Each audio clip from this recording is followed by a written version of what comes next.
غزوہ تبوک کے موقع پر حضرت سیدنا صدیق اکبر رضی اللہ عنہ نے اپنا سارا مال و متاع راہ خدا میں خرچ کر دیا۔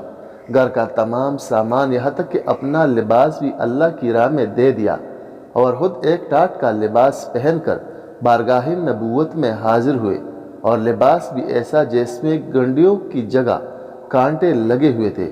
اسی لمحہ طائر سدرہ جبریل امین علیہ السلام پیغام خداوندی لے کر حاضر ہوئے اور عرض کیا، یا رسول اللہ صلی اللہ علیہ وآلہ وسلم، اللہ تعالیٰ صدیق اکبر کو سلام فرماتا ہے اور ان سے دریافت فرماتا ہے کہ وہ اس فقر کی حالت میں اپنے رب سے راضی ہے کہ نہیں۔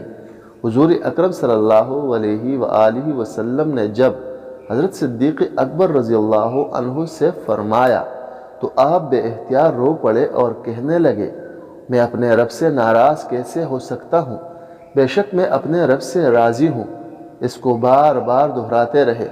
حضرت جبرائیل علیہ السلام نے عرض کیا، حضور، بے شک اللہ تعالیٰ فرماتا ہے، میں ان سے راضی ہو چکا ہوں جس طرح وہ مجھ سے راضی ہیں، اور اللہ کو ان کا لباس اتنا پسند آیا کہ اللہ کے حکم سے تمام حاملین عرش بھی وہی لباس پہنے ہوئے ہیں جو آپ کے صدیق نے پہنا۔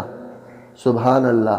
حضرت ابو بکر صدیق رضی اللہ عنہ واحد صحابی رسول ہے جن کو یہ فضیلت حاصل ہوئی کہ ان کا پہنا ہوا لباس فرشتوں کا لباس بنایا گیا، اور جن کو اللہ تعالیٰ نے خود پوچھا کہ وہ اللہ سے راضی ہے یا نہیں۔ اللہ ہمیں صدیق اکبر رضی اللہ عنہ کی سچی محبت نصیب فرمائے اور ان سے محبت کے صدقے میں ہماری بخشش بھی فرمائے، آمین۔